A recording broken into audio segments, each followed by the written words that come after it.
38 వచనం అండి. 2 అధ్యాయం 38 వచనం చదువుకుందాం. పేతురు, మీరు మారు మనసు పొంది పాపక్షమాపణ నిమిత్తం ప్రతివాడు యేసుక్రీస్తు నామమున బాప్తిసం పొందుడి, అప్పుడు మీరు పరిశుద్ధాత్మవరం పొందుదురు. ఈ వాగ్దానం మీకును మీ పిల్లలకును దూరస్తులందరికీ, అనగా ప్రభువైన మన దేవుడు తనకు పిలిచిన వారందరికీ చిందునని వారితో చెప్పెను. ప్రేమ నమ్మగల మా ప్రియ ప్రభువు తండ్రి, పరిశుద్ధుడైన మా దేవ, చదవబడిన లేఖనమును దీవించండి. ఇది నీది ప్రభువా. ఆ రోజు ఏ ఉద్దేశంతో పరిశుద్ధాత్మ నాయన మార్కులో ఉండి లేక లోకాలు రాయబడిందో అదే పరిశుద్ధాత్మ మాకు వివరించునుగాక. సహాయం చేయండి. యేసుక్రీస్తు నామంలో ప్రార్థించి మీకు అప్పగించుకుంటున్నాము. ఆమె దయచేసి కూర్చుంటారు. మరి సంఘ పెద్దలు ఆరాధన అయిన తర్వాత మాట చెప్పారు. నా పోయిన వారు ఆలస్యం అయిపోతుందని త్వరగా ముగించితే బాగుంటుందని చెప్పి ఆలోచించారు. నిజమే, అది కరెక్ట్, అది వాస్తవంగా నా మనసులో కూడా ఉంటుంది అన్నమాట. ఇప్పుడప్పుడు ముగించేయాలని అప్పుడు అనిపించింది అన్నమాట. నాకు జనాల్ని ఎక్కువ బాధ పెట్టేస్తున్నానా అని నాకు పశ్చాత్తాపం కలిగింది. ఎక్కువ టైం కూర్చోబెట్టి వాళ్ళని నేను ఎక్కువ టైం లేట్ చేసేస్తున్నానా అని. నేను ఒక వాక్యం చెప్పి అయిపోయిన తర్వాత లేట్ అయ్యింది అనే తలంపు వచ్చిందంటే నాకు ప్రజల్ని బాగా నలిపేస్తేనేమో, బాధ పెట్టేస్తేనేమో అని ఒక లాంటి ఫీలింగ్ అయితే నాకు ఉంటుందండి. ఖచ్చితంగా ఉంటుంది ఆ విషయంలో. అప్పుడు నేను బాగా ఆలోచించాను. బ్రదర్ చెప్పడం వల్ల నాకు అర్థమైంది ఏంటంటే, కొంచెం లేట్ అవ్వటం వల్ల ఇబ్బంది పడుతున్న తర్వాత సండే స్కూల్ కూడా టైం సరిపోవట్లేదు, అది కూడా చాలా లేట్ అయిపోతుంది అని చెప్పినప్పుడు నాకు అనిపించింది అన్నమాట, ఖచ్చితంగా నేను త్వరగా ముగించాలి అనేది. నేను యథార్థంగా చెప్తానండి, చాలా త్వరగా ముగించడానికి నేను ఎప్పుడు ఇష్టపడుతుంటాను. కొన్నిసార్లు లేట్ అవుతుంది కనుక, ప్రతిసారి లేట్ అయితే పద్ధతి కాదు, కానీ కొన్నిసార్లు లేట్ అయితే మాత్రం కొంచెం నన్ను ఓర్చుకోవాలి మనం చేస్తున్నానండి. ప్రతి వారం లేట్గా ఉంచడం అనేది సబబు కాదు, కరెక్ట్ కూడా కాదు. అసలు నా ఆత్మ దాన్ని గద్దిస్తుంది కూడా చాలా సందర్భంలో. సరే, ఏదైనప్పటికీ నా కోసం ప్రార్థన చేయండి. దేవునికి మహిమ కలుగాక. మన ఆరాధన సమయం ఎప్పుడు కూడా ప్రేయర్ గుర్తించండి. 8 గంటలకండి, 8:30కి చర్చిలో ఉండాలండి. పాటలు అయ్యాక మీలో కొంతమంది వస్తున్నారు. నేను తరచుగా చెప్తున్నాను, దయచేసి మీ వైఖరి ప్లీజ్ చేంజ్, మార్చుకోండి. చాలా దగ్గర చెప్తున్నాను అండి, అర్థం చేసుకోండి, ప్రేమతో చెప్తున్నాను. నేను తర్వాత ఆ విషయాలు గట్టిగా చెప్పడం, గద్దించడం పరిస్థితి తెచ్చుకోవద్దు అంటున్నాను పేర. ఏమండి, ప్రేమతో చెప్తున్నాను. ఇంకా మీరు చాలామంది లేట్గా వస్తున్నారు కాబట్టి రావద్దు. అలా తప్పనిసరి మొదటి పాటగా ఉండాలి. ప్రభువుని స్తుతించాలి, ఆరాధించాలి. నీకు అనిపించాలి, నేను ప్రభువుని స్తుతించాను, ఆరాధించాను, నేను తృప్తిపరచబడ్డాననే తృప్తి నీకుంటేనే ఆ పని చేయగలుగుతామంట. దేవునికి స్తోత్రం కలుగాక. అలాగే జక్కయ్య గారు అద్భుత సాక్ష్యం చెప్పారు. చాలా కాలం నుంచి ఉన్నటువంటి ఆ పరిస్థితి పోయిన ఆదివారం నాడు నిజంగా మనం స్వస్థ కోసం ప్రార్థన చేసుకుంటున్నాం. నిజంగా ఇంట్లో స్వస్థ జరిగితే బయట కూడా జరుగుతాయండి. ముందు ఇంటి నుంచే సాక్ష్యం వెళ్ళాలి. నిజంగా ఇన్ని సాక్ష్యాలు, అద్భుతమైన సాక్ష్యాలు వింటున్నామండి. అంటే దేవుడు స్వస్థపరుస్తున్నాడు అనేది మాత్రం 100% నిజము. దేవుడు మనల్ని ప్రేమిస్తున్నాడండి. ఆయన మన పట్ల శ్రద్ధ ఉంది. తన వద్దకు వచ్చి ఎంత మాత్రమే త్రోసివేసే దేవుడు కాడండి. అయితే స్వస్థత జరిగిన తర్వాత మన జీవిత వైఖరి మార్చుకోవాలండి. జీవిత వైఖరి మార్చుకోవాలి. విధానములు ఎక్కడన్నా భక్తి మార్గంలో ఎక్కడన్నా సరిగా లేకపోతే దయచేసి స్వస్థపడిన వారందరూ కూడా ఖచ్చితంగా ఆ పరిస్థితులన్నింటినీ కూడా ఒకసారి జ్ఞాపం చేసుకొని, ఇదిగో ఇలాంటి పరిస్థితుల్లో నేను సరిగా దేవునితో లేను కాబట్టి, ఈ విధంగా దేవుడు దూరంగా ఉన్నాను కాబట్టి దేవుడు నన్ను జ్ఞాపం చేసుకుని స్వస్థపరిచాడు కనుక నేను ఆ విధానం అంతా మార్చుకోవాలి. ఏమండి, మార్పు రావాలండి. స్వస్థత జరిగినా ఒక మార్పు రావాలి. మార్పు లేదనుకోండి, స్వస్థతలు వస్తాయి వెళ్ళిపోతుంటాయి. కానీ దీనివల్ల నీకు ఉపయోగం లేదండి. కానీ స్వస్థత వచ్చినప్పుడు ఒక మార్పు జరిగితే దేవునికి ఎంతో ఘనత తీసుకొస్తుందండి. నీ జీవిత ఒక మార్పు అంటే నా అర్థం మానమస్పందం చెప్పలేదు నేను. ఎక్కడో చోట దేవునికి దూరంగా ఉంటున్నాం, సరిగా దేవునితో సహవాసం సరిగా చేయటం లేదు, దేవునికి కాస్త దూరం ఉండి లోకంలో కలిసిపోతున్నాం. కాబట్టి ఇలాంటి పరిస్థితి వచ్చింది, దేవుడు స్వస్థపరిచాడని ఒకసారి ఒంటరిగా ఉండి ఆలోచించి మళ్ళీ దేవునితో కనెక్ట్ అవ్వటం అనేది తప్పనిసరిగా చేసుకోవాలండి. దేవునికి మహిమ కలుగాక. మంచిది. మరి ఈ సమయంలో చిన్న అంశం, పరిశుద్ధాత్మగా ఏమిటి? పరిశుద్ధాత్మ అనగా ఏమిటి? బైబిల్ లేఖన ప్రకారంగా చూస్తే పరిశుద్ధాత్మ అనేది దేవుడై ఉన్నాడు. పరిశుద్ధాత్మ పాత నిబంధనలో కూడా ఉంది. పరిశుద్ధాత్మ యేసుక్రీస్తు దినాల తర్వాత కూడా ఉంది. పరిశుద్ధాత్మ అపోస్తల దినాల్లో కూడా ఉంది. పరిశుద్ధాత్మ పౌలు దినాల్లో ఉంది. పరిశుద్ధాత్మ 7 సంఘ కాలాల్లో పౌలు, ఐరెనస్, మార్టిన్ కొలంబా, ఇంకా Martin Luther, John Wesley, William Branham, అంటే మన కాలంలో కూడా పరిశుద్ధాత్మ ఉందన్నమాట. ప్రతి కాలంలో ఉన్న పరిశుద్ధాత్మ అని వర్తమానం బోధించాడు ప్రవక్త గారు. ప్రతి కాలంలో ఉన్న పరిశుద్ధాత్మ అంటే కొత్త నిబంధన కాలమే కాదండోయ్, ఆది కాండ 1వ అధ్యాయంలోనే పరిశుద్ధాత్మ ఉన్నది. ప్రకటన గ్రంథం చివరి వచనములో పరిశుద్ధాత్మ ఉన్నది. పరిశుద్ధాత్మ అంటే 2వ 3వ వ్యక్తి కాదు. పరిశుద్ధాత్మ అనేది ఆది నుంచి ఉన్న దేవుని ఆత్మయే. ఇది పూర్తిగా మనం ఫిక్స్ చేసుకోవాలండి. ఈరోజు పరిశుద్ధాత్మ అంటే 3వ దేవుడు అనే ఒక అభిప్రాయం ఉంది ప్రజలకి. త్రిత్వములో 3వ వాడని, యెహోవా దేవుడు, యేసుక్రీస్తు కుమారుడు, పరిశుద్ధాత్మ 3వ వాడు. పరిశుద్ధాత్మ అనేది 3వ వ్యక్తికి పోల్చారు ప్రజలు. కానీ బైబిల్లో పరిశుద్ధాత్మ ఆదిలోనే ఉందండి, అంటే మొదటే ఉన్నది. దాన్ని ఒకసారి మేము రుజువు చేద్దాం. దేవునికి స్తుతి కలుగునుగాక. చూడండి, మెల్లగా మనం చూస్తే రోమీయులకు రాసిన పత్రిక 8వ అధ్యాయంలో మనం కొద్దిగా జ్ఞాపం చేసుకోవచ్చు. 8 అధ్యాయము మరి 9వ వచనం, ఒక్క వచనం మాత్రమే. దేవుని ఆత్మ మీలో నివసించుచున్నయాడలా, అంటే మనలో నివసించేది దేవుని ఆత్మ. దేవుని ఆత్మ ఒకటి జీవించి, కుమారుని ఆత్మ జీవించి, పరిశుద్ధాత్మ జీవిస్తే ఎన్ని ఆత్మలు ఉంటాయి మనకి? మాట్లాడారు ఏంటండి? ఎవరన్నా నేను 3 ఆత్మలు కలిగి ఉన్నాను అప్పుడు చెప్తారా? దేవుని ఆత్మ అంటారు, లేదా కుమారుని ఆత్మ అంటారు, లేదా పరిశుద్ధాత్మ అంటారు, లేదా క్రీస్తాత్మ అంటారు తప్ప నాలో 3 ఆత్మలు ఉన్నాయని ఇంతవరకు ఏ సంఘ శాఖ పాస్టర్ కూడా చెప్పలేదు. దాన్ని చెప్పడం కూడా, ఎందుకంటే తెలియకుండానే వారు దేవుని ఆత్మ ఉందంటున్నారు, తెలియకుండానే క్రీస్తాత్మ అంటున్నారు, తెలియకుండానే పరిశుద్ధాత్మ అంటారు. కానీ ఆ 3 ఒకటని సంగతి ఆ ప్రత్యక్ష వారికి లేదండి. ఇక్కడ దేవుని ఆత్మ మీలో నివసించుచున్నాడు అంటే దేవుని ఆత్మ నివసిస్తుందా? ఏ రూపంలో నివసిస్తుంది? పాత నిబంధనలో దేవుని ఆత్మ ఆదాములో ఉంది, దేవుని ఆత్మ ఆదాములో ఉంది, దేవుని ఆత్మ అబ్రహాములో ఉంది, దేవుని ఆత్మ మోషేలో ఉంది, దేవుని ఆత్మ సుమియుల్లో ఉంది, యెహెజ్కేలులో ఉంది, దానియేలులో ఉంది, ప్రవక్తలందరిలో నివసించిందండి. దేవుని ఆత్మ ప్రవక్తలో ఉన్నప్పుడు ప్రవక్తలు ఏ ఆత్మ కలిగి ఉన్నారు? మరి పరిశుద్ధాత్మ కలిగి ఉన్నారు. ఇంకొక వాక్యం కూడా మీకు చెప్పాలనుకుంటున్నాను, దాన్ని అట్లా ఉంచి పేతురు రాసిన పత్రిక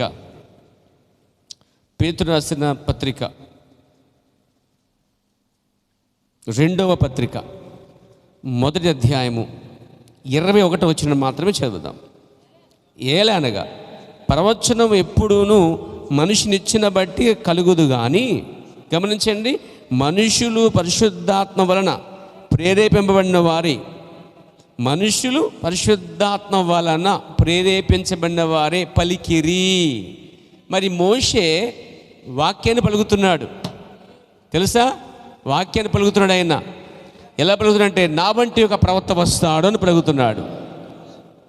మోషే పలుకుతున్న ప్రతి మాట పరిశుద్ధాత్మ ద్వారా పలుకుతున్నాడు. పేతురు అంటున్నాడు, మనుషులు పరిశుద్ధాత్మ వలన ప్రేరేపించబడిన వారే దేవుని మూలముగా పలికిరి. ప్రవచనాలన్నీ బైబిల్ చెప్తుంది, ప్రవచనములు మనిషిని ఎచ్చన బట్టి రావు కానీ ప్రవచనములు, ప్రొఫెసీ, ప్రవచనాలు. జకరియా ఉన్నాడు, ఇప్పుడు పాత నిబంధనలో జకరియా ఉన్నాడు. జకరియా ప్రవర్తిస్తున్నాడు. ఏమని ప్రవర్తిస్తున్నాడు? నీ రాజు దీనుడై గాడిద పిల్లనెక్కి నీ వద్దకు వచ్చుచున్నాడు, సీను కుమార్తెలారా, ఆయన గాడిద పిల్లనెక్కి యెరూషలేముకు వస్తాడని జకరియా ప్రవచిస్తున్నాడు. ప్రవచనము మనిషి ఇచ్చిన బట్టి రాలేదు కానీ పరిశుద్ధాత్మ ద్వారా వచ్చింది. ఇంకొక ప్రవక్త ఉన్నాడు, ఆయన పేరు యెషయా. యెషయా అన్నాడు, కన్యక గర్భవతి కుమారుని కనును, ఆయనకి ఇమ్మానుయేలు పేరు పెట్టుదురు.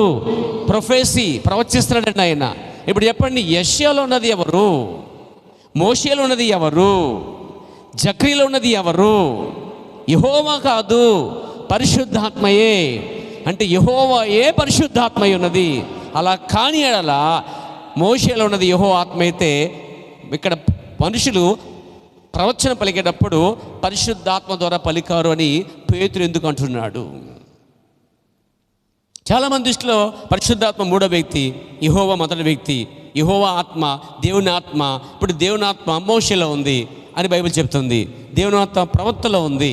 ఇప్పుడు ఆ మనుషులందరూ, ఆ ప్రవక్తలందరూ అనగా మనుషులు అనగా ప్రవక్తలు, ఆ ప్రవక్తలందరూ ఆ వచనాల్ని, ఆ ప్రవచనాల్ని దేవుని మూలంగా పలికిరి. కానీ దేవుడే ఆ పైన పరిశుద్ధాత్మ అన్నాడండి. పరిశుద్ధాత్మ వలన పలికిరి అన్నాడు. కిందకు వస్తే దేవుని మూలమున అన్నాడు. ఇప్పుడు దేవుడు మరి పరిశుద్ధాత్మ ఒకటి కాబట్టే మోషేలో, జకర్యాలో మరి వీళ్ళందరిలో కూడా పరిశుద్ధాత్మ ఉండి మాట్లాడింది. చెప్పొచ్చా పరిశుద్ధాత్మ పాత నిబంధనలో ఉందని? ఇప్పుడు అలాగే దావీదు వద్దకు వద్దాం. Praise God. కీర్తన 51వ కీర్తన. దావీదు కూడా ఒక రాజై ఉన్నాడు. దావీదు కూడా పరిశుద్ధాత్మ అందుకున్నవాడై ఉన్నాడు. ఏమంటారు మీరు? దావీదు పరిశుద్ధాత్మ పొందుకుని ఉన్నాడు. 11వ వచనం, నీ సన్నిధిలో నుండి నన్ను త్రోసివేయకుము, నీ పరిశుద్ధాత్మను నా యొద్ద నుండి, ఇదిగో పరిశుద్ధాత్మ ఇక్కడ కూడా ఉంది. పెంతెకోస్తు పండుగ దినమును రావటం మాత్రమే కాదు, పరిశుద్ధాత్మ అక్కడ మరియను కమ్ముకుంటమే కాదు, పరిశుద్ధాత్మ ఎలిజబెత్ని దర్శించడమే కాదు, పరిశుద్ధాత్మ ఆ సంఘం మీదకి, ఆ పెంతెకోస్తు పండుగ మీద సంఘం మీదకి అప్పుడే రావటము కాదు. చాలామంది అది అప్పుడే వచ్చింది, అప్పుడు దాకా లేదనుకుంటున్నారు. పేర కాదు, అది పాత నిబంధనలో ఉంది. ప్రభునామమునకు మహిమ కలుగాక. అది దావీదులో కూడా ఉంది. దావీదు తప్పు చేశాడు, పాపం చేశాడు అంటున్నారా? మీకు చెప్పనా, పరిశుద్ధాత్మ కలిగి కూడా తప్పు చేశాడు ఇతడు. ఎలా చెప్పగలుగుతారు బ్రదర్? స్క్రిప్చర్. పరిశుద్ధాత్మ పొందు కూడా తప్పు చేశాడు అతను. అదేంటండి పాస్టర్ గారు? పరిశుద్ధాత్మ లోపల ఏం చేస్తాడంటే నీకు ఒక సిగ్నల్ ఇస్తుందండి. ఇది చెయ్యొద్దు, ఇది చెయ్యి, ఇది చెయ్యొద్దు అంటుంది. నువ్వు దాన్ని ఏం చేస్తావు? తొక్కు పెట్టేస్తావు. తొక్కు పెట్టినప్పుడే నువ్వు పాపం చేస్తావు. మీకు అర్థమైందండి? కానీ పరిశుద్ధాత్మ అది తప్పు అని నీకు చెప్తావు. అది నువ్వు చేసేది తప్పు. దావీదు పరిశుద్ధాత్మ పొందు కూడా అతను ఏం చేశాడంటే అంతరాత్మను, పరిశుద్ధాత్మను తొక్కుపెట్టి, పరిశుద్ధాత్మను నొక్కుపెట్టి, ఏమండి పరిశుద్ధాత్మ దగ్గరుండి పాపం చేయించదండి, పరిశుద్ధాత్మని లోపల పాపం చేయించదండి, పరిశుద్ధాత్మది పాపానికి దూరంగా ఉంటుందండి. కానీ పరిశుద్ధాత్మ అతను లోపడినప్పుడు ఎందుకు చేశాడంటే పరిశుద్ధాత్మ లోపల అంతరాత్మకు సిగ్నల్ ఇస్తుంది అది తప్పు, అలా చేయొద్దని. కానీ అతడు ఆ ఆత్మ వినలేదు. మీకు అర్థమైంది మీరు చెప్పింది? ఇప్పుడు ప్రవక్త వాడు చెప్తాడు, ఒక కుక్క మరుగుతుంది అనుకోండి, అది అర్థం ఏంటంటే మెలకు చెప్తుంది మీకు, దొంగలు వచ్చారు, లేక ప్రమాదకరం ఉంది, కొంచెం జాగ్రత్తగా ఉండు అని కుక్క మురుగుతుంది అనమాట. కుక్క మురిగిందంటే అర్థం ఏంటంటే ఏదో సిగ్నల్ ఇస్తుంది నీకు, ఏదో సిగ్నల్ ఇస్తుంది. అది గుర్తించకపోతే అది నాకు నిద్ర డిస్టర్బ్ చేస్తుంది, అంతమంది అడుస్తుందని చెప్పేసి దాన్ని కాల్ చంపేసామనుకో చచ్చిపోద్ది. అక్కడి నుంచి ఆ తర్వాత అది ఇక నీకు సిగ్నల్ ఏ విధంగా కూడా వచ్చే అవకాశాలు లేవు. పర్వత అన్నాడు అక్కడ పరిశుద్ధాత్మ కూడా అదే విధంగా నీకు హెచ్చరిస్తూ ఉంటుంది అంటాడండి. హెచ్చరిస్తూ ఉంటుందంట. ఆ హెచ్చరికను మనం పక్కన పెట్టి ఎప్పుడైతే మనం ముందుకు వెళ్తున్నామో తప్పు చేయడానికి 100% ఉందండి. అవ్వ వాక్యపు కోటలో ఉంది, తనకు తానుగా బయటకు వస్తేనే తప్ప వాక్యపు కోట తను కాపాడలేదండి. కోటలో లోపల ఉండి గీత దాటకుండా ఉన్నట్లయితే ఆ వాక్యపు గీతలో ఉంటే ఆమె సేఫ్ అండి. కానీ ఆమంతటా ఆమె దాని నుంచి బయటకు వచ్చేసింది అనుకోండి, కోట నిన్నేం కాపాడదు. అలాగే పరిశుద్ధాత్మకు నిన్నేమీ రక్షించలేదు, అక్కడ కాపాడలేదు. కానీ హెచ్చరిక మాత్రం చేయగలుగుతుంది, హెచ్చరిక చేస్తుంది. ఈ పని నువ్వు చేయడానికి వీల్లేదు, ఈ విధంగా చేయొద్దు అని చెప్తుంది. ఇక్కడ దావీదుకి హెచ్చరిక అనేది పరిశుద్ధాత్మ ఖచ్చితంగా ఇచ్చింది. కానీ దావీదుని పక్కన పడేసి తన గర్వాన్ని, అహంకారాన్ని, చెప్పాలంటే తన హోదాని, తన యొక్క ఉన్నత స్థానాన్ని ఎలా ఒప్పించుకున్నాడంటే ఒక స్త్రీ మీద వ్యభిచారం పెంచుకున్నాడండి. అయితే దేవుడు ఊరుకోలేదండి, దాని తగ్గ శిక్ష అతనికి ఇచ్చాడు. హెచ్చరిక చేసినప్పుడు వినకపోతే తర్వాత శిక్ష అనేది ఖచ్చితంగా తప్పకుండా. దేవుడు హెచ్చరిక చేయకుండా తీర్పు తీర్చాడు. ఈ వ్యక్తికి దేవుడు హెచ్చరిక చేయలేదు అనుకున్నారు మీరు? పరిశుద్ధాత్మ ఉండి కూడా తప్పు చేసే అవకాశాలు ఉంటాయా? ఉండవా? ఉంటాయి. పెంతెకొస్తేలైనా, ఏకత్వం వారైనా, వర్తమానంలో ఉన్నవారైనా, రోజు పరిశుద్ధత పొందుకుని రోజు ఆత్మతో నింపబడుతున్న తప్పు చేయడానికి అవకాశాలు ఉంటాయి. కానీ పరిశుద్ధాత్మ లోపల ఏం చేస్తుంది తెలుసా? అది రెడ్ లైట్ అని చెప్తుంది అన్నమాట, డేంజరస్ అని చెప్తుంది. జస్ట్ అక్కడ ఆ శబ్దాన్ని వినగలగాలండి. సాయంత్రం సమయంలో అంత నిశ్శబ్దంగా ఉన్నప్పుడు గడియారముల శబ్దం ఎలా వినబడుతుందో అంత స్పష్టంగా వినబడుతుందండి నీకు, నాకైనా నీకైనా. దావీదుకు వినబడింది, కానీ తన అధికారాన్ని ఉపయోగించి దాన్ని తప్పు చేశాడండి. దానికి పరిహారాన్ని అతను పొందాడు. దేవుడు అతను తీర్పు తీర్చాడు. ప్రియమైన సోదరులారా, అక్కడ ఏమని తెలుసా అండి? తప్పు చేసిన తర్వాత అన్న మాటలు ఇవన్నీ కూడా చూడండి. ఆ అధ్యాయం అంతా చదవట్లేదు, కానీ టోటల్గా చెప్తే మాట ఏంటి? అక్కడ నా అతిక్రమలు నాకు తెలిసి ఉన్నవి 3వ వచనంలో. 2, నా దోషం పోవునట్లు నన్ను బాగుగా కడుగు, నా పాపం పోవునట్లు నన్ను పవిత్రపరచుము, నా అతిక్రమములు నాకు తెలిసే ఉన్నవి, నా పాపం ఎల్లప్పుడూ నా ఎదుటే ఉందన్నాడు. చూడండి, పాపం అనేది ఒక్కసారి చేస్తే అది కడగబడే వరకు, పశ్చాత్తాపడే వరకు, దాని దేవుడు క్షమించే వరకు అది నీ ఎదుట, నా ఎదుట నిలబడే ఉంటుందండి. దాన్ని ఎవరు తీయలేరు, ఒక్క దేవుడు తప్ప. అది కూడా నీ అంతను దాన్ని ఒప్పుకొని పూర్తిగా ఒప్పుకుంటే తప్ప తనకు తాను. ఇప్పుడు దావీదు చూడండి, తప్పు చేసిన తర్వాత తనకు తానుగా పూర్తిగా ఒప్పుకున్నాడు కాబట్టి ఇలా అంటున్నాడు, అయ్యా నన్ను కడుగు, నన్ను శుద్ధిగా చేయి, పరిశుద్ధపరచు. అయితే ఒకటి, నీ ఆత్మ పరిశుద్ధాత్మ లోపడే ఉంది, దాన్ని తీసేయవద్దు. ఎందుకన్నాడు? పరిశుద్ధాత్మ తీసేయబడిందంటే ఇక గుడ్డోడు వాడు, ఎటుపోతున్నాడు వాడికే ప్రతిదీ వాడి దృష్టికి మంచిదే, ఏం చేసినా మంచిదే, ఏం చేసినా పర్లేదు, నేనేం పర్లే అనుకుంటూ గుడ్డువాడు ఎడిపోతాడో తెలియ. చూడండి, అట్లా ఒక మనిషి పోతాడు పరిశుద్ధాత్మ తీసివేయబడితే. అది దావీదుకి అర్థమైంది కాబట్టి నా యొద్ద నుంచి నీ పరిశుద్ధాత్మను తీసివేద్దు ప్రభు అని బతిపదుకుంటున్నాడండి. సో పరిశుద్ధాత్మ కలిగి తప్పు చేసే అవకాశాలు ఉన్నాయి. అయితే ఇక్కడ చూడండి, పరిశుద్ధాత్మ హెచ్చరికిచ్చినప్పుడు అది తప్పకుండా వినాలి. దీన్ని మనం పాత నిబంధనలో యోసేపు దాన్ని అనుభవించాడండి. యోసేపు పరిశుద్ధాత్మ కలిగిన వాడు. పాత నిబంధనలో యోసేపు పరిశుద్ధాత్మ పొందుకున్నవాడు. మీకు తెలుసా ఎలా అనొచ్చి మీరు? అయ్యో, యాకోబు అతనికి విచిత్రమైన అంగిటి కలిగించాడండి. అదొక వస్త్రం, ఆ వస్త్రం మీద 7 రంగులు ఉన్నాయి. ప్రవర్తన 7 కాలాల సూచన ఉన్నది అన్నాడు. ఆ వస్త్రము పరిశుద్ధాత్మ గుర్తు అని చెప్పాడండి. దేవునికి మహిమ కలుగాక. అంటే యోసేపు పరిశుద్ధాత్మ కలిగి ఉన్నాడు. మరి అబ్రహాం లేడా? అయ్యో, అబ్రహాం సున్నతి గుర్తు, పరిశుద్ధాత్మ గుర్తుగా ఉంది, సున్నతి కలిగి ఉన్నాడు. నా ప్రియమైన సోదరులు వినండి. కాబట్టి పరిశుద్ధాత్మ యోసేపులో ఉన్నప్పుడు యోసేపుకి హెచ్చరికిస్తుంది, ఇది కరెక్ట్ కాదు, ఇది సరికాదు అన్నప్పుడు దానికి లోబడి బయటకు వచ్చేస్తున్నాడండి ఆయన. అయ్యో, ఆ యొక్క పోతిఫర్ భార్య చాలా విధాలు శోధించిందంటండి. బైబిల్లో కొంచెం రాయబడ్డాయి వాస్తవానికి, దాన్ని ప్రవక్త చాలా స్పష్టంగా వివరించాడు. ఆమె బైబిల్ ప్రతి దినము రాయబడుద్ది. ఏ దినమున ఎలా శోధించిందో ఈ కాల ప్రవక్త చాలా స్పష్టంగా చెప్పగలిగాడు.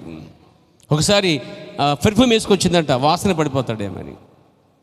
చాలామందికి అతను వేసుకున్న వాసన ఎంత బాగుందో, ఇల్లు కౌలించాలనిపిస్తుంది. ఇల్లు మరి సత్తావు, నీ భర్తను తప్ప ఎవరిని కౌలించుకోవద్దు. Praise God. నీ తండ్రిని తప్ప, అటు తండ్రి లేక భర్త తప్ప ఆ స్థానంలో వేరే పురుషుడు,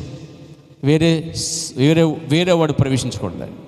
సహోదరుడు, తండ్రి, భర్త, ఆ స్పందనలు వేరుగా ఉంటాయండి. దేవునికి స్తోత్రం కలుగాక. ఆ ఆలోచనలు వేరుగా ఉంటాయి. కానీ ఈ మూడు కాకుండా వేరే పురుషుని పట్టుకున్న, తాకిన పరిస్థితులు వేరుగా ఉంటాయి. ఇది మీరు గమనించాలి. దేవుడికి స్తోత్రం కలుగాక. దేవుడు ఆమె పెర్ఫ్యూమ్ వేసుకొచ్చింది. ఒకరోజట వాసనకి పడలే. ఒకరోజు రంగులు పోసుకుందట, పడలే. ఒకరోజు మాటలతో శోధించిందట, సెక్సీ మాటలు అన్నమాట, రకరకాల మాట్లాడుతుంది, రెచ్చగొడుతుందన్నమాట. అయినా స్వరముకి పడిపోలే, చూపుకి పడిపోలే, వాసన పడిపోలే. తర్వాత వచ్చి తాకిడిస్తున్నాడు, దగ్గరగా చేరి బాగా స్పర్శిస్తుంది, స్పర్శకు కూడా పడిపోలేదు. చూపుకి కానీ, వాసనకు కానీ, స్పర్శకు కానీ ఆయన పడిపోలేదండి. దేవునికి స్తోత్రం కలిగాక. వీటన్నిటి సమయంలో ప్రవర్తన్నాడు. అలా శోధన వచ్చినప్పుడు అలా వెళ్ళి ప్రార్థన చేసేవాడు అంటండి. ఆమె వచ్చి శోధించినప్పుడల్లా ప్రార్థన చేయటం, మళ్ళా ప్రార్థన చేయటం, మళ్ళొక శోధన. అలా ప్రార్థన చేసినప్పుడు పరిశుద్ధాత్ముడు అతనికి ఒక ఆలోచించేవాడు. ఇక ఆఖరికి అన్నీ అయిపోయిన తర్వాత ఆఖరి టెస్ట్ యోసేపుకి ఆఖరి టెస్ట్ పెట్టింది. అంతరంగ లోపలికి వచ్చిన తర్వాత వస్త్రాన్ని లాగివేసిందండి, దిగంబర చేసింది. అయినా సరే ఆ దిగంబరం నుంచి అతను బయటికి పారిపోయాడండి. పరిశుద్ధాత్మ ద్వారా ఒక నడిపింపు వచ్చినప్పుడు నేనైనా నువ్వైనా ఎవరైనా సరే పరిశుద్ధాత్మ లీడింగ్ ఇచ్చినప్పుడు దాని నుంచి పరిగెడతాం, మనం పారిపోతాం దాని నుంచి. యోసేపు పారిపడే ప్రయత్నం చేశాడు. దావీదు ఏమండి దగ్గర తెచ్చుకోండి పాపాన్ని పేరు. అయితే ఇక్కడ ఇద్దరికి పరిశుద్ధాత్మ ఉన్నది. దేవునికి స్తోత్రం కలిగాక. తర్వాత అర్థమైంది నేను చేసింది క్రూరమైన పాపమని. దేవుడు తృప్తి ఇచ్చిందని అర్థమైంది అతనికి. అప్పుడు కూర్చున్నాడండి, అప్పుడు పశ్చాత్తాపడ్డాడండి. పరుపు తేలేసినంత గొప్ప పశ్చాత్తాపడ్డాడండి. పాపం చేయటం చాలా ఈజీయే, నిమిషాల్లో జరిగే కార్యం. కానీ దాన్ని పోగొట్టుకోవడానికి అంత ఈజీ మాత్రం కాదండి. చాలా కష్టపడ్డాడు. ఇక్కడ ఏడ్చాడండి. చాలామంది సింపుల్గా అంటారు, దావీదు చెప్పలేదు, తప్పు చేయలేదా అని దాన్ని అనుమయించుకుంటారు, అనుకూలపరుచుకుంటారు వాక్యాన్ని. కొంతమంది దావీదు తప్పు చేయలేదా అని వాక్యాలు వంకరపరుచుకునే చాలామంది ఉంటారండి. పరుచుకున్నావు కానీ అది నీతి ఉండాలి కదా దాంట్లో. ఇక్కడ నీతి ఏం పోయింది, పరిశుద్ధత ఏం పోయింది. కాబట్టి వాక్యం వంకరపరుచుకున్నప్పుడైనా కనీసం నీతి గల వాక్యం అని గౌరవించాలి మనం. కాబట్టి ఆ విధంగా పరిశుద్ధాత్మ పొందుకున్న వారిలో ఈ విధంగా కార్యం ఉంటుంది. దేవుడు దాన్ని తప్పించడానికి హెచ్చరిస్తాడు. దానికి లోబడితే బయటపడతాం. దావీదు తెలుసుకుని ఆలస్యమే, అంటే మాట చెప్పాలంటే చేతులు కాలిన తర్వాత ఆకులు పట్టుకుని పరిస్థితి ఏర్పడింది ఇక్కడ. అప్పుడు అంటున్నాడు, దేవా నీ సన్నిధిని నన్ను త్రోసివేయకము, నీ పరిశుద్ధాత్మని అద్దం నుంచి తీసివేయకము, నీ రక్షణ ఆనందం నాకు మరలా. ప్రవక్త ఒక మాట చెప్పాడు. ఇక్కడ దావీదులో పరిశుద్ధాత్మ తీసేయబడలేదు, కానీ ఒకటి తీసివేయబడిందట, రక్షణ ఆనందం తీసేసాడండి దేవుడు.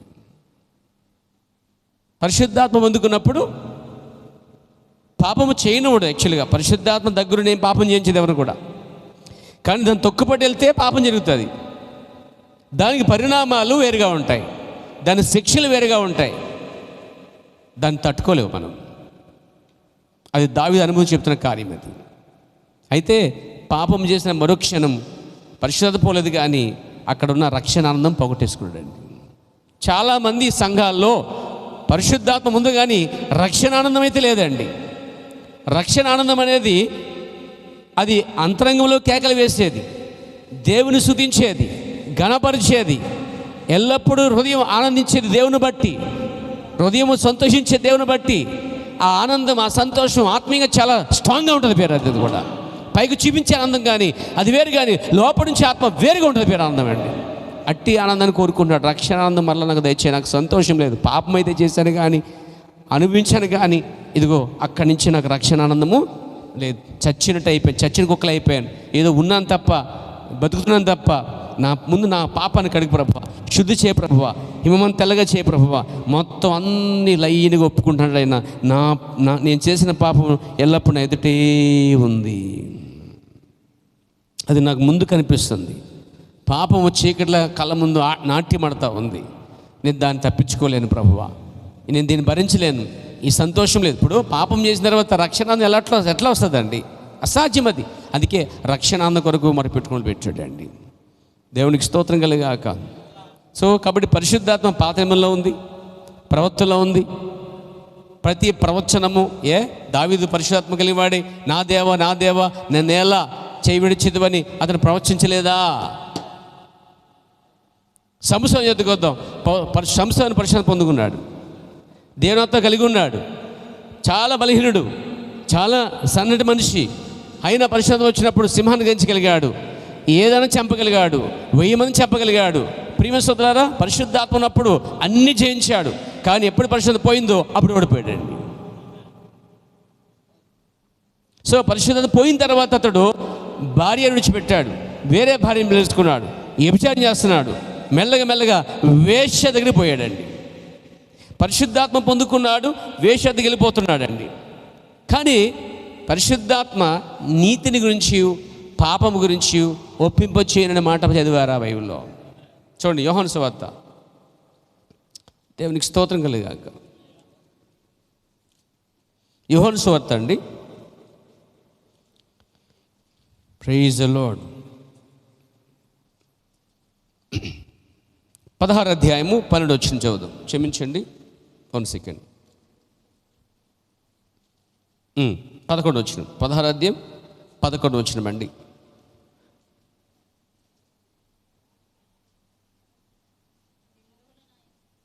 ఎనిమిదో వచనం చూసారా? 8వ వచనం అండి. ఆయన వచ్చి పాపము గురించి, నీతిని గురించి, తీర్పుని గురించి లోకమును ఒప్పింపచేయును. లోకం అంటే మనుషులు. ఆయన వస్తే ఏం చేస్తాడు? పాపాన్ని ఒప్పింపజేస్తాడు. పరిశుద్ధాత్మ నీలో ఉంటే పాపాన్ని ఒప్పింపజేస్తాడు. దావీదు పరిశుద్ధాత్మ కలిగి ఉన్నాడు కాబట్టి ఇంకా పాపాన్ని ఒప్పుకోగలుగుతున్నాడు అండి.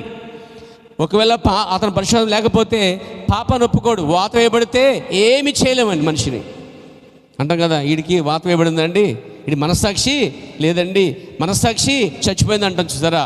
ఇక్కడ పరిశుద్ధాత్మ ఒక మనస్సాక్షిగా ఉందండి. పరిశుద్ధాత్మ ఉన్నప్పుడు అతను ఏం చేస్తాడంటే ఇంకా పశ్చాత్తాపడుతున్నాడు. అంటే దాని అర్థం ఏంటంటే, పరిశుద్ధాత్మ దావీదులో ఉండి ఏం చేస్తుందంటే అక్కడ పాపం చేయించినది కానీ చేయించిన పాపానికి ఒప్పింపజేస్తుందండి. Praise the lord. పాపము చేయించినది కానీ చేసిన పాపానికి, తను చేసిన పాపానికి పరిశుద్ధాత్మ ఒప్పింపజేస్తుందండి. చిన్నపిల్లలు పశ్చాత్తాపడుతున్నాడు అంటే ఇక్కడ పాపాన్ని ఒప్పింపజేస్తుంది, నీతిని జ్ఞాపం చేస్తుంది, తీర్పు అవుతుందని హెచ్చరిక చేస్తుంది. పరిశుద్ధాత్మ పూర్తిగా టోటల్గా బయలుపరుస్తుంది. అంటే దావీదులో ఉన్న పరిశుద్ధాత్మ తప్పు చేసినప్పుడు గద్దించింది, తప్పు చేసినప్పుడు ఆ పాపాన్ని ఒప్పింపచేస్తుందండి. పరిశుద్ధాత్మ నీలో నాలో ఉన్నప్పుడు చిన్న తప్పులు పొరపాట్లు చేసినప్పుడు ఖచ్చితంగా పరిశుద్ధాత్మ నిన్ను ఒప్పింపచేస్తుంది. ఒప్పింపచేస్తుందంటే అది ఆర్టిఫిషియల్గా జరిగేది, అది ఆత్మీయంగా లోపల నుంచి రగులుకుంటుంది పేర. అది ఎలా ఉండదంటే పిండి వేయబడతావు అనమాట. నువ్వు పిండి వేయబడతావు, నలగొట్టబడతావు, దాన్ని నలగొట్టబడతాడు చూడండి. ఆ విధంగా పరిశుద్ధాత్మని నలగొట్టి పిండి నీలో ఉన్న రసమంతా బయట లాగబడద్దు. దేవునికి స్తోత్రం కలుగాక, దేవుని మహిమ కలుగాక. చెప్పచ్చా హల్లెలూయా. ఈ కాల ప్రవక్త అన్నాడు, పరిశుద్ధాత్మ అంటే అండి, ప్రైజ్ ది లార్డ్, నీలోనంతా పిండి పడేస్తుంది అంటాడు. చూడండి, వంచన ఆత్మలను ప్రవర్తన అంటున్నాడు. పరిశుద్ధాత్మ నీలో ఉన్న దాన్ని గృద్ది కడిగి శుభ్రం చేస్తుంది అంటాడు. వావ్, దేవునికి స్తోత్రం కలగాక. పరిశుద్ధాత్మ నీలో ఉంటే ముందేసేది రుద్దుతుంది, కడుగుతుంది, శుభ్రం చేస్తుందంట అండి. రుద్దటం అనే మాటలు దంచుతుందని చెప్పచ్చు దానికి పేర. దేవునికి స్తోత్రం కలగాక. రుద్దటం మజా వస్తుంది, అరకాదు. రోకల బండ్లు వేసి రోడ్లు వేసి కుమ్ము ఎలా ఉంటుందో అదండి ఆ పదం కరెక్ట్. కాబట్టి బాగా నేను ఏం చేస్తుంది? రుద్దడం కాదు, ఏం చేస్తుంది?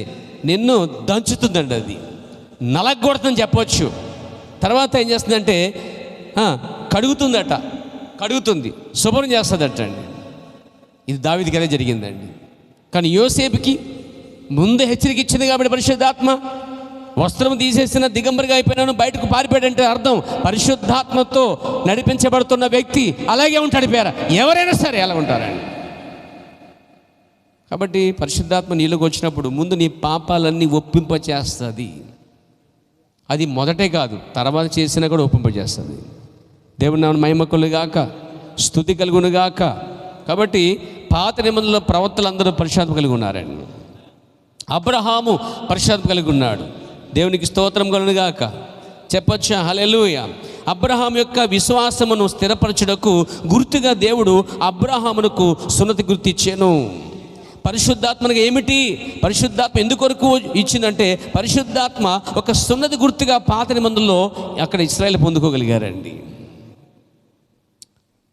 పాత నిబంధనలో అబ్రహాముకి సున్నతి గుర్తు ఇవ్వబడింది. సున్నతి గుర్తు అనగా కొత్త నిబంధనలో సంఘానికి పరిశుద్ధాత్మ గుర్తు అని అర్థం. ఇక్కడ అబ్రహాం పరిశుద్ధం కలిగి ఉన్నాడు. చెప్పొచ్చండి ఏమంట చెప్పొచ్చా? కానీ అబ్రహాం అబద్ధం ఆడాడు.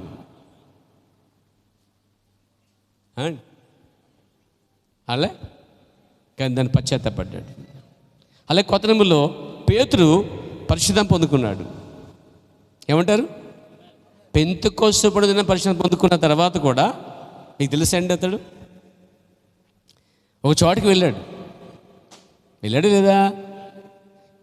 అన్యులతో కలిసి భోజనం చేస్తున్నాడు. పౌలు వచ్చి ఖండించాడు అతన్ని.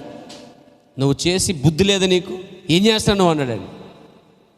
3000 మందిని పరిశుద్ధాత్మ నడిపించిన వ్యక్తి కూడా తప్పు చేయడానికి అవకాశాలు ఉన్నాయి.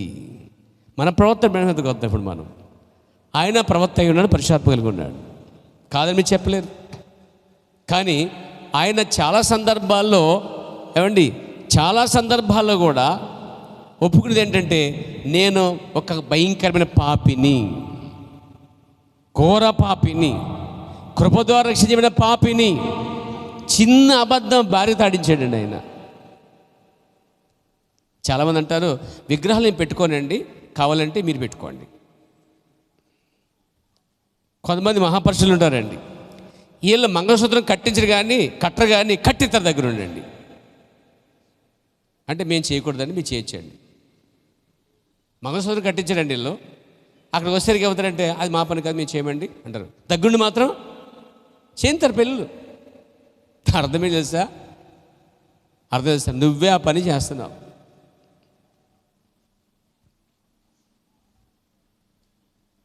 దేవునికి స్తోత్రం కలిగాక. మేము టీవీ చూడం, కావాలంటే టీవీ పట్టుకెళ్ళి నువ్వు చూడు. దాని అర్థం విగ్రహాలు మా ఇంట్లో లేవు, కానీ మా పక్కింటి వాళ్ళకి ఇచ్చేసాం, ఎందుకంటే వాళ్ళు ప్రభు నమ్ముకోలేదు, వాళ్ళకి ఇచ్చేసాం. దాని అర్థం నువ్వే చేస్తున్నావు పని. నువ్వేం చేస్తావు? వాటిని మూటకట్టి పడాయి, లేదా ఆ టీవీని పగలగొట్టాయి. అది పరిశుద్ధాత్మ. అమ్ముకోవడం కూడా పరిశుద్ధం కాదండి, పగలగొట్టిన పరిశుద్ధాత్మ అంటాను నేను. ఒక టీవీలు మీలో ఇంట్లో ఉన్నాయా? అమ్ముకోవద్దు, పగలగొట్టండి ముందు. అది పరిశుద్ధాత్మ. మీలో పరిశుద్ధాత్మ ఉందండి రుజువండి. అది అమ్ముకోవట్లేదు కానీ పక్కలకి ఇచ్చారంటే అర్థం ఏంటో తెలుసా? అప్పుడప్పుడు పక్కలకి చూస్తాకనమాట. దేవునికి స్తోత్రం కలిగాక. కాబట్టి పాత నిబంధనలో పరిశుద్ధత పొందుకున్నారు, ప్రవక్తలందరూ పరిశుద్ధాత్మతో పలికారు. రోమీయుల పత్రిక వచ్చేద్దాం. ఇప్పుడు మనం 8వ అధ్యాయం. దేవుని ఆత్మ మీలో నివసించిన యెడల అది యెహోవా ఆత్మ, అది తండ్రి ఆత్మ, అది సత్యరూపి ఆత్మ, అది పరిశుద్ధాత్మ, అదే యెహోవా ఆత్మ, అదే దేవుని ఆత్మ. దేవునికి మహిమ కలుగాక. దేవుని ఆత్మ నీలో నివసించిన యెడల అన్నాడు. ఇక్కడ ఆత్మ నీలో నివసించిన యెడల దేవుని ఆత్మ అన్నాడు. గుర్తుపెట్టుకోండి. కిందకి రండి. ఇప్పుడు కిందకి. ఎవడైనా క్రీస్తు ఆత్మ లేనివాడైతే అన్నాడు. అక్కడ దేవుని ఆత్మ అంటున్నాడు, క్రీస్తు ఆత్మ అన్నాడు. ఇంకా కిందకి రండి. ఇప్పుడు 11వ వచనంలో క్రీస్తు యేసును లేపిన వాడిని చావునగులో మీ శరీరమును కూడా మీలో నివసించిన ఆత్మ ద్వారా, తన ఆత్మ మీలో నివసించిన ఆత్మ అన్నాడు. మీలో నివసించే ఆత్మ అన్నాడు, క్రీస్తు ఆత్మ అన్నాడు, దేవుని ఆత్మ అన్నాడు. దేవుని ఆత్మ అన్నా, క్రీస్తు ఆత్మ అన్నా, మీలో నివసించే ఆత్మ అన్న మాట చెప్తాను. మీ లోకంలో ఉన్నవాడు కానీ మీలో ఉన్నవాడు. మరి మీలో ఎవరున్నారు? పరిశుద్ధాత్మ ఉన్నాడు. మీలో ఎవరున్నారు? దేవుని ఆత్మ ఉన్నది. మీలో ఎవరున్నారు? క్రీస్తు ఆత్మ ఉన్నది. దేవుని ఆత్మ అన్నా, క్రీస్తు ఆత్మ అన్నా, మీలో నివసించే పరిశుద్ధాత్మైన ఒక్కటే. ఒక్క లేఖనంలో ఆ విషయం తేల్చాడని పౌలు గారు. ఒకే లేఖనంలో దైవత్వం బోధించగలిగాడు, ఒకే నామములో ఆత్మ బోధించగలిగాడు. ఇదే పౌలు ఎఫెసీయులు అంటాడు, ఆత్మ ఒక్కటే, దేవుడు ఆత్మయ్య ఉన్నాడు. కాబట్టి పాత నిబంధనలో ఉన్నటువంటి ఆ గొప్ప యెహోవా ఆత్మస్వరూపిగా ఉన్నవాడు. ఆది కాండంలోనే పరిశుద్ధాత్మ ఉన్నది, యెషయా గ్రంథంలో పరిశుద్ధాత్మ ఉన్నది, మలాకి గ్రంథంలో పరిశుద్ధాత్మ ఉన్నది, మత్తయిలో పరిశుద్ధాత్మ ఉన్నది, ప్రకటన గ్రంథంలో పరిశుద్ధాత్మ ఉన్నది. దేవునికి మహిమ కలుగాక, స్తుతి కలుగును గాక. కాబట్టి పాత నిబంధనలో, కొత్త నిబంధనలో పరిశుద్ధాత్మ ఉన్నది. ఇంకొక వాక్యం కూడా మీకు చూపించగలుగుతున్నానండి. యోహాను రాసిన మొదటి పత్రిక. Glory to God. 2వ అధ్యాయం మొదటి వచనం, నా చిన్నపిల్లలారా మీరు పాపము చేయకున్నకై ఈ సంగతులు మీకు రాయిచున్నాను. ఎవడైనను పాపము చేసిన ఎడల నీతిమంతుడని యేసుక్రీస్తు అను ఉత్తరవాది, యేసుక్రీస్తు అని ఉత్తరవాది కడ మూడవ పుట్టినోడు చూడండి పేర ఏముంది, ఆదరణకర్త యేసుక్రీస్తు. అక్కడ నీతిమంతుడు యేసుక్రీస్తు అను ఉత్తరవాది. ఇప్పుడు యేసుక్రీస్తు ఎవరంటే ఉత్తరవాది అయి ఉన్నాడు. ఉత్తరవాది ఎవరంటే ఆదరణకర్త అయి ఉన్నాడు. ఇప్పుడు యోహాను సువార్త 16 అధ్యాయం వద్దాం పేర. దేవునికి స్తోత్రం కలిగాక. క్షమించండి, 14 అధ్యాయం చూడండి. 14 అధ్యాయము 17 వచ్చి చూద్దాం ఒకసారి, లేక 15 వచ్చిన 15 చూడండి. మీరు నన్ను ప్రేమించినలా నాజులుగా ఇగుందురు, నేను తండ్రిని వేడుకొందును, మీ యొద్ద ఎల్లప్పుడూ ఉండుటకై ఆయన వేరొక ఆదరణకర్త అనగా, చూడండి ఇక్కడ ఆదరణకర్త అనగా సత్యస్వరూపేణ ఆత్మ. ఇక్కడ ఆదరణకర్త అక్కడ కింద చూడండి ఉత్తరవాది. అక్కడ ఎవరు ఉత్తరవాది? యేసుక్రీస్తు. ఇక్కడ ఎవరు ఉత్తరవాది? ఆదరణకర్త. అంటే యేసుక్రీస్తు ఇక్కడ ఆదరణకర్తగా ఉన్నాడు. సత్యస్వరూపి ఆత్మ అనబడుతున్న పరిశుద్ధాత్మ కూడా ఆదరణకర్త. ఇక్కడ పైన చూడండి, అక్కడ ఆదరణకర్త అని కాడ సత్యస్వరూపి ఆత్మ ఉన్నది. ఆదరణకర్తని కింద చూస్తే ఉత్తరవాది ఉన్నది. 26 వచ్చిన ఇప్పుడు ఆదరణకర్త అనగా తండ్రి నా నామమున పంపబోవు పరిశుద్ధాత్మ. ఇప్పుడు పరిశుద్ధాత్మ కాడ 2 సంఖ్య కింద చూడండి ఉత్తరవాది. ఇప్పుడు పరిశుద్ధాత్మ ఎవరు? ఉత్తరవాది. పరిశుద్ధాత్మ ఎవరు? ఆదరణకర్త. ఇప్పుడు పరిశుద్ధాత్మ ఎవరు? సత్యస్వరూపి ఆత్మ. ఇప్పుడు పరిశుద్ధాత్మ ఎవరు? నీతిమంతుడైన యేసుక్రీస్తు అను ఉత్తరవాది అన్నాడు అక్కడ. అంటే యేసుక్రీస్తే ఉత్తరవాదిగా ఉన్నాడు, యేసుక్రీస్తే ఆదరణకర్తగా ఉన్నాడు, యేసుక్రీస్తే పరిశుద్ధాత్మగా ఉన్నాడు. చాలా స్పష్టంగా ఉంది వాక్యంలో. కాబట్టి యెహోవాయే పరిశుద్ధాత్ముడు, కుమారుడు యేసుక్రీస్తు కలిగిన ఆత్మయే పరిశుద్ధాత్మ. పెంతెకోస్తు విడుదల పొందుకున్న సంఘం పొందుకున్న పరిశుద్ధాత్మ కూడా ఒకటై ఉన్నది. కాబట్టి దేవుని ఆత్మ అన్నారు, కుమారుని ఆత్మ అన్నారు, పరిశుద్ధాత్మ అన్నారు. ప్రభు నాన్న మహిమ కలుగాక. ఇక్కడ ఆదరణకర్త అన్నారు, కిందకు వస్తే పరిశుద్ధాత్మ అన్నారు, కిందకు వస్తే ఆ ఉత్తరవాది ఎవరంటే యేసుక్రీస్తు నీతిమంతుడు అంటున్నారని. ఇంత స్పష్టంగా ఉంది. దేవుని నాన్న మహిమ కలుగాక. ఇక్కడ ఇంకా ప్రవక్త చెప్తాడు పరిశుద్ధాత్మనగా ఏమిటి? ప్రేమ, సంతోషము, సమాధానము, దీర్ఘశాంతము, మంచితనము, సాత్వికము, సహనము, విశ్వాసం అని నడిపారు. దయలత్వం అంటున్నాడు. పరిశుద్ధాత్మిక ఫలములండి అవన్నీ కూడా. అంటాడైనా నీవు ఆత్మీయ ఫలములను అనిపించదు కనుక నిజమే, అదే పరిశుద్ధాత్మ. ఒక వ్యక్తికి ప్రేమ ఉంది, సమాధానం ఉంది, సంతోషం ఉంది, దయలత్వం ఉంది, ఆమె మంచితనం ఉంది. ఇది ప్రేమ, పరిశుద్ధాత్మ అండి. ఇవి లేవనుకోండి అది దురాత్మ, ఇవి లేవనుకోండి అది లోకపాత్మ. అయితే మనం పరిశుద్ధాత్మ కోసం కనిపెట్టుకుంటున్నాం. దేవుడికి మహిమ కలుగాక. అందుకే ఈ పరిశుద్ధాత్మ అనేది మీకును అనగా ఇశ్రాయేలు వారికి, మీ పిల్లలకును ఇశ్రాయేలు పిల్లలకును అనగా మీకును మీ పిల్లలకును ఈ 2 కాకుండా దూరస్తులందరికీ అన్నాడు. దూరస్తులు ఎవరు చేస్తా? మనమే దూరస్తులమై ఉన్నాము. అక్కడ పేతురు నిలబడి ఇశ్రాయేలారా మీకు పరిశుద్ధాత్మ వర్తిస్తుంది, మీకు మాత్రమే కాదు మీ పిల్లలకు కూడా వర్తిస్తుంది, మీకు మాత్రం మీ పిల్లలకు మాత్రమే కాదు కానీ దూరస్తులకు వర్తిస్తుంది, దూరస్తులకి మాత్రమే కాదు కానీ దేవుడు తన ఎందుకు పిలిచిన అందరికీ ఈ పరిశుద్ధాత్మ అనేది ఇవ్వబడుతుంది. అంటే అది అన్యులకి, యూదులకి, సమరీయులకి అందరికీ వర్తిస్తుంది. ప్రభునామమున మహిమ కలుగాక. పరిశుద్ధాత్మని కేవలం పెంతెకోస్తలుకి మాత్రమే కాదండి. కొంతమంది అంటారు పరిశుద్ధాత్మ అంటే మాకు మాత్రమేనండి, మేము పరిశుద్ధాత్మ పొందుకున్న సంఘం అండి మాది అని. సిరుని పెంతెకోస్తవారు, మన్నా పెంతెకోస్తవారు, ఐపీసీ పెంతెకోస్తవారు, ఇండియన్ పెంతెకోస్తవారు, పెంతెకోస్తలు రకాలు ఉన్నాయి. మళ్ళీ ఈ రకాలను ఏమంటాయంటే పరిశుద్ధాత్మ మాకు మాత్రమే సొత్తు అని వాళ్ళు ఫిక్స్ అయిపోయారండి.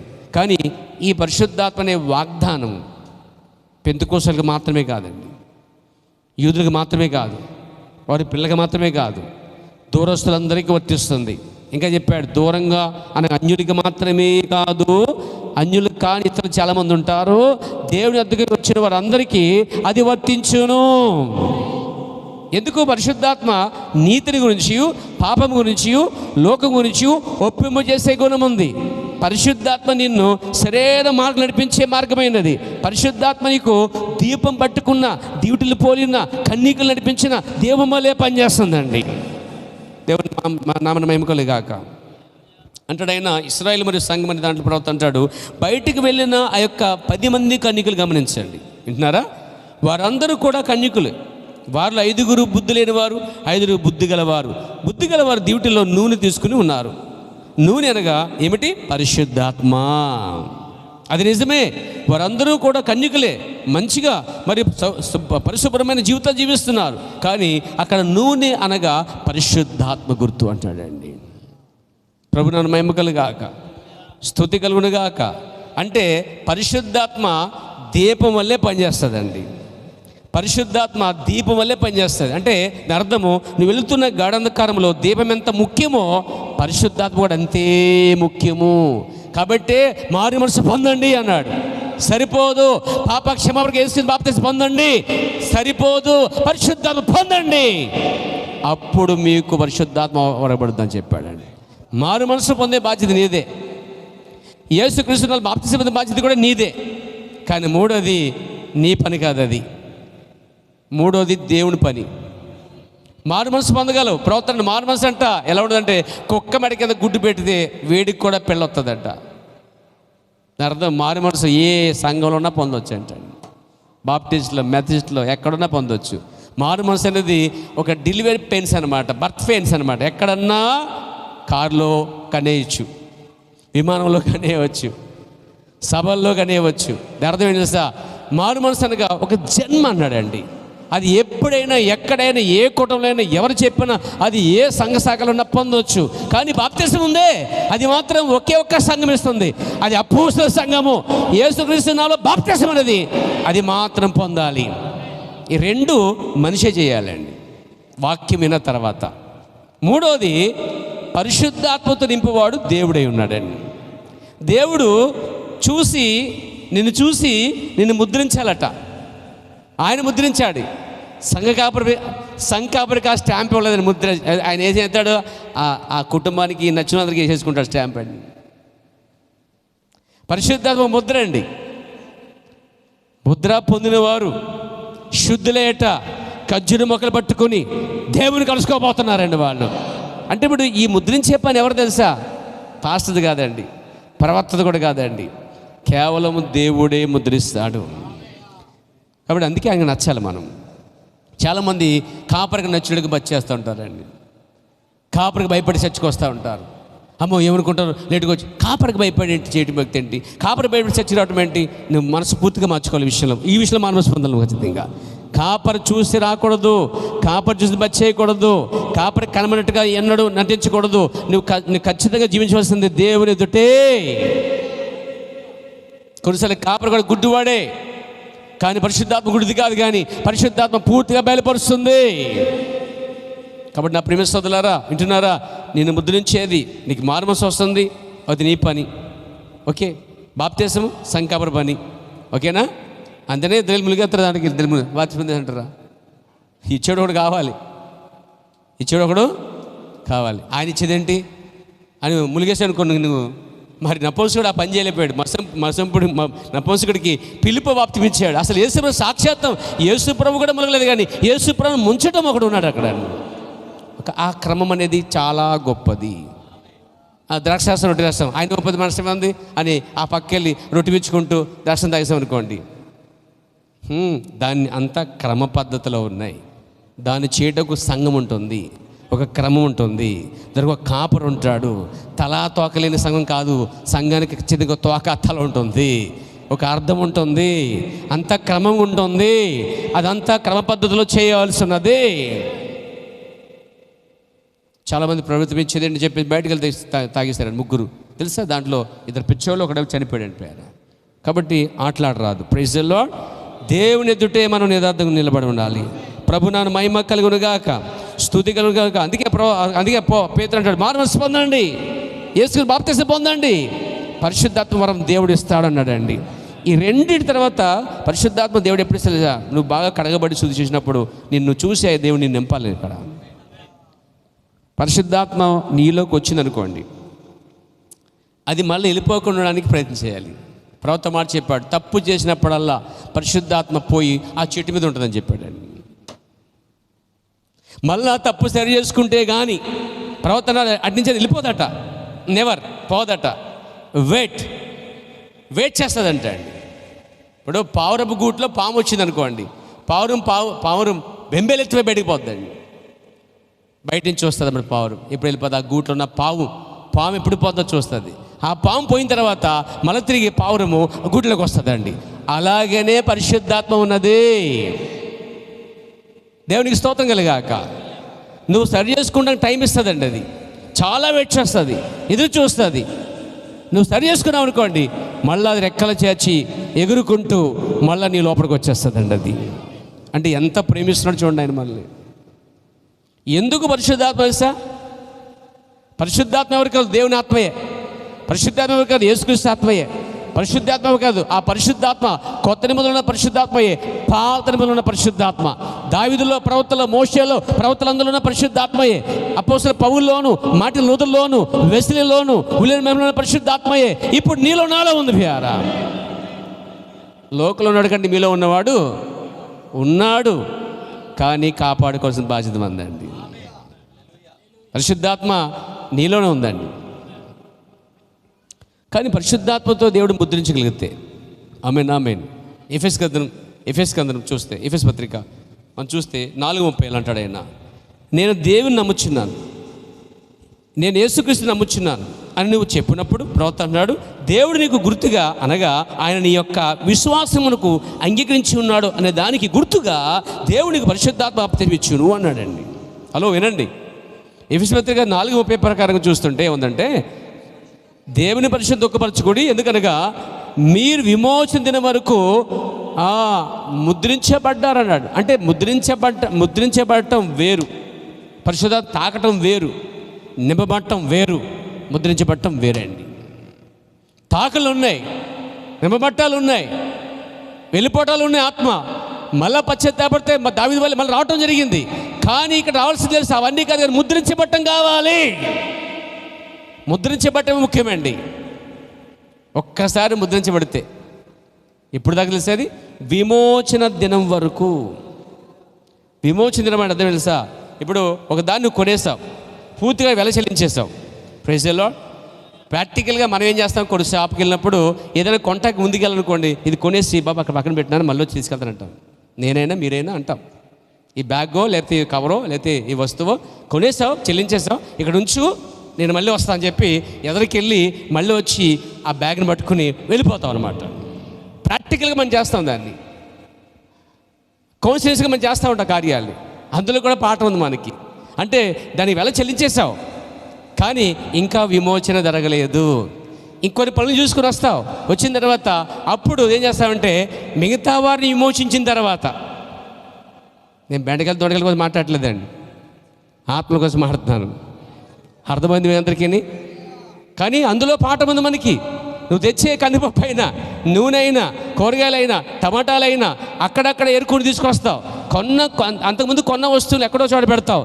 అయితే అవన్నీ ఒక చోటకు తీసుకొస్తావు. ఆ పని చేసిన తర్వాత ఇదివరకు విమోచించిన దాన్ని, కొన్న దాన్ని, వెల చెల్లించిన దాన్ని, పూర్తిగా డబ్బులు ఇచ్చేసిన దాన్ని, ఆ వస్తువునిది కాబట్టి ఏం చేస్తావు, తీసుకుపోతావు నువ్వు. అదే జరగబోతుంది. ప్రభు నన్ను మహిమ కలుగాక. దేవుడు అదే చేస్తాను. ఇప్పుడు అవన్నీ చోట కేంద్రం చేసి విమోచన దినం వరకు అక్కడే ఉంటుందండి. అంటే అక్కడ కొనబడ్డావు, విమోచించబడలే, ముద్రించబడ్డావు, విమోచించబడలే. అంటే విమోచన ఇక్కడ తీసుకుపోవడం అనమాట. ఆ షాపులోంచి లేక బండి దగ్గర నుంచి లేక గది దగ్గర నుంచి లేక ఆ ప్లేస్లో నుంచి నువ్వు తీసుకురావాలంటే కొంచెం టైం పడుతుంది. మిగతా అవన్నిటినీ తీసుకురావాల్సి వస్తుంది. తీసుకొచ్చిన తర్వాత ఆఖరిగా దీన్ని కలుపుకొని నువ్వు ఇక్కడి నుంచి ఏం చేస్తావు, విమోచన దినం వరకు. ఇక్కడ ముద్రించబడి దేవుడు దాచిపెట్టాడు నిన్ను, కానీ దేవుడు ఇంకా కొన్ని పనులు చేసుకుంటూ వస్తూ ఉన్నాడు. తన పరిశుద్ధాత్మ ద్వారా ఎన్నికైన వారిని ఎన్నుకుంటున్నాడండి. నువ్వు ఉదాహరణకు ఒక షాప్కి వెళ్తావు, ఆ షాప్కి వెళ్తావు, ఈ షాప్కి వెళ్తావు. అయితే అందులో చాలా రకాలు ఉంటాయి. ఎన్ని సంఘాలు, ఎన్ని ఆత్మలు, ఎన్ని కోటలు జరిగినా కానీ, ఎంతమంది వచ్చినా కానీ దేవుడు ఎన్నిక చేసుకున్నాడు, ఏర్పరచుకున్నాడు, పరిశుద్ధాత్మతో నింపుతున్నాడు. మెల్లిగా మారు మనసు బాప్తిసం పరిశుద్ధాత్మ నింపి ముద్రిస్తూ ఉన్నాడండి ఆయన. ఇక్కడ ఆల్రెడీ ముద్రించబడిన సంఘం ఉన్నది, కొన్ని జనం ఉన్నారు. ఆ ఎత్తబడే సంఘంలో ఒక భాగం ఉన్నది. అక్కడ ఎన్నిక చేయబడిన వారు అందరూ ఒక భాగంలో ఉన్నారు. ముద్రించుకుంటూ వస్తాడండి ఆయన. అది స్థిరంగా ఉంటుంది. విమోచన దినం వరకు దేవుడు వేరే పని చేసుకుంటూ వస్తాడండి ప్రాక్టికల్గా. అప్పుడు మనం దీన్ని తీసుకుని పోతున్నాం కదా, దాన్నే విమోచన దినం వరకు ముద్రించబడుట. ప్రవక్త అంటాడు, నేను దేవుణ్ణి నమ్ముచున్నాను. మీరు నమ్ముతున్నారా? నమ్ముతున్నారు మీరు? ఎంతమంది నమ్ముతున్నారండి? నేను దేవుని నమ్ముచున్నాను, గ్లోరీ టు గాడ్, నేను యేసుక్రీస్తు నమ్ముచున్నాను అని నీవు చెప్పినప్పుడు దేవుడు నీకు గుర్తుగా, అనగా ఆయన సన్నిధి యొక్క విశ్వాసముకు అంగీకరించి ఉన్నాడు అనే దానికి గుర్తుగా దేవుడు నీకు పరిశుద్ధాత్మ బాప్తిసం ఇచ్చును. దాని అర్థం ఏంటంటే నీవు దేవుని యొక్క రాజ్యములోనికి ముద్రించబడి ఉన్నావు. మరి యొక్క ఉద్యమం వచ్చేంత వరకు కాదు, కానీ నీ యొక్క విమోచన దినం వరకు ముద్రించబడి ఉన్నావు. అదే అండి పరిశుద్ధాత్మ అంటే. అనగా తాకడ, నిమ్మబట్టం కన్నా ముఖ్యం ముద్రించబట్టం కావాలండి. స్టాంప్, లెటర్ అంతా రాసిన తర్వాత మనం ఏం చేస్తాం? సీల్ వేసేసి అంటించేసి ఒక స్టాంప్ వేస్తామండి. స్టాంప్ మనం వేయమండి, రాస్తాం, గమ్ము రాస్తాం, అంటిస్తాం. కానీ స్టాంప్ వేసేవాళ్ళు వేరే ఉంటారండి, వేరే డిపార్ట్మెంట్. Praise the lord. వాళ్ళు దాన్ని చూసిన తర్వాత అంతా ఓకే. ఏదో పిచ్చుకొని అనుకోండి, ఎవరు స్టాంప్ పెడతారు దానికి, కరెక్ట్గా అడ్రస్ పిన్ కోడ్ అని బాగుంది అనుకోండి, ఓకే స్టాంప్ వేస్తారు. అప్పుడు ఆ ముద్ర, ఆ స్టాంప్ సరిగ్గా సీలికి దానికి మధ్య వేస్తారండి. మీరు ఓపెన్ చేయడానికి మధ్య వేస్తారు, గమనించలేదు. ఇప్పుడు మనకు ఇప్పుడు ఇంగ్లాండ్ కవర్లు, ఏ కవర్లే కాబట్టి అన్నీ ఆన్లైన్లో అయిపోయినాయి మనకి. కానీ వాస్తవం చెప్పాలంటే సరిగ్గా సీల్ ఓపెన్ చేసి దానిపైన వేస్తారు కరెక్ట్గా ముద్ర. అంటే ఎవరైనా ఓపెన్ చేస్తే తెలిసిపోద్ది, కరెక్ట్గా వేస్తారు. అది ఎవరు చేయాలంటే ముద్రించబడింది వ్యక్తికి చేరేదాకా అది అలా ఉంటుంది. మధ్యలో ఎన్నో దాడుతుంది అది. ఆ తర్వాత ఆ వ్యక్తి ఎదుగున్న తర్వాత ఆ సీల్ ఓపెన్ చేస్తాడండి. దేవునికి స్తోత్రం కలిగాక. కాబట్టి పరిశుద్ధాత్మ పొందటము, తాకిడి, స్పర్శలు ఇవన్నీ అన్ని చోట్ల జరుగుతున్నాయండి. కానీ ముద్రించబడితే విమోచన దినం వరకు అది దేవుడు అలా దాచుంచాడండి. పరిశుద్ధాత్మ అంటే అది ముద్రించబడటము, తాకబట్టము కాదు, ఉద్రేకము కాదు, భాషలు కాదు, అర్థాలు కాదు, ప్రవచనాలు కాదు, ఇవన్నీ కాదు. కానీ ముద్రించబడటం చాలా ముఖ్యమైనది పేర. ఇక ముద్రించబడిన అర్థమైన ప్రవర్తన. ముద్ర అనగా ఎప్పుడు వేస్తారు? కంప్లీట్ అయిన తర్వాత వేస్తారు ముద్ర అంటున్నాడండి. కంప్లీట్ అయిన తర్వాత ఎప్పుడైతే పూర్తిగా లెటర్ అంతా అయిపోతుందో అప్పుడు మనం ఏం చేస్తాం? దాన్ని సీల్ వేస్తాం అన్నమాట. అదేవిధంగా దేవుడు సంఘములో చూస్తూ ఉన్నాడండి, చూస్తూ ఉన్నాడు. చూసుకున్నప్పుడు ఒక్కొక్కరిని ముద్రిస్తూ ఉంటాడనమాట ఆయన. ఎప్పుడు దాకా ముద్ర తెలుసా? ఒక్కసారి ముద్ర పొందితే మీరు విమోచన దినం వరకు దాని యందు ముద్రించబడి ఉన్నారు. దేవుని నామమున మహిమ కలుగాక. చెప్పొచ్చా హల్లెలూయా? కాబట్టి నా ప్రియమైన సోదరులారా, పరిశుద్ధాత్మ అనేది చూడండి, అనగా పాత నిబంధనలోని యెహోవా యొక్క ఆత్మ, పరిశుద్ధాత్మ అనగా యేసుక్రీస్తు యొక్క ఆత్మ, పరిశుద్ధాత్మ అనగా ఇదిగో ఆయన ఆత్మరూపుగా మన మధ్య నివసించుట. కాబట్టి పరిశుద్ధాత్మ అంటే మూడో వ్యక్తి కాదు, కానీ ఆయన మొదటి వ్యక్తి అని గుర్తించాలి. దేవుని నామమున మహిమ కలుగాక, దేవునికి స్తుతి కలుగాక. అందుకే దేవుని ఆత్మ మీలో నివసించినాడలా, కుమారుడైన యేసుక్రీస్తు ఆత్మ మీలో నివసించినాడలా, తర్వాత యేసుక్రీస్తుని లేపిన వాడిని ఆత్మ మీలో నివసించిన ఎడలా అంటాడండి. అంటే చాలా స్పష్టంగా చెప్పబడుతుంది అక్కడ. యెహోవా యొక్క ఆత్మయే కుమారుని యొక్క ఆత్మ, కుమారుని యొక్క ఆత్మయే పరిశుద్ధాత్మ యొక్క ఆత్మ. పరిశుద్ధాత్మ తాకిద్ది, నింపబడుద్ది, స్పర్శిస్తూ ఉంటుంది, దర్శిస్తూ ఉంటుంది. కానీ సరిపెట్టుకోవద్దు, ముద్రించబడాలి. ఒక్కసారి ముద్ర పొందామా దాన్ని ప్రవర్తన దేవుని ముద్ర, సీల్ ఆఫ్ గాడ్, దేవుని ముద్ర పొందాలంటండి. ఎప్పుడైతే దేవుని ముద్ర పొందుతారో ఆమేన్ ఆమేన్, వారు ఒక ప్రత్యేకముగా జీవిస్తూ ఉంటారు. వారికి రాజ్యం కాదు, శాశ్వత రాజ్యం కోసం చూస్తారు. వారి యొక్క పౌరకు పరలోకమందు ఉండదు ప్రియారా. కాబట్టి ఈ స్వస్థతలు, ఈ కార్యాలు వీటి మధ్య ఆనందించడమే కాదు, కానీ మనం ముద్రించబట్టకు రావాల్సిందిగా కోరుతున్నాను ప్రియారా. ఇవన్నీ అవసరమే, కానీ ఇవన్నీ నేను అక్కడ తీసుకురాకపోతే ఇవన్నీ ఉపయోగం లేదు ప్రియారా. అక్కడికి వచ్చేటప్పుడు దేవుడు మనం సాయం చేయను గాక, దేవుడు మనం దీవించును గాక. లేచిన పడతాం అందరూ కూడా. Thank you Jesus, praise in the name of Jesus. ఎంతమంది తాకిడి కోరుకుంటున్నారు ప్రియారా? స్పర్శ కోరుకుంటున్నారా? తాకిడి మాత్రమేనా? స్పర్శ మాత్రమేనా? ఓన్లీ ఆయన లోపల నడిపించడానికి మాత్రమేనా? లేదు లేదు, ముద్రించబట్టకు ఇష్టపడతాం ప్రియారా మనం. ఎంతమంది ఈరోజు ముద్రించబడి కోరుకుంటున్నారు ప్రియారా?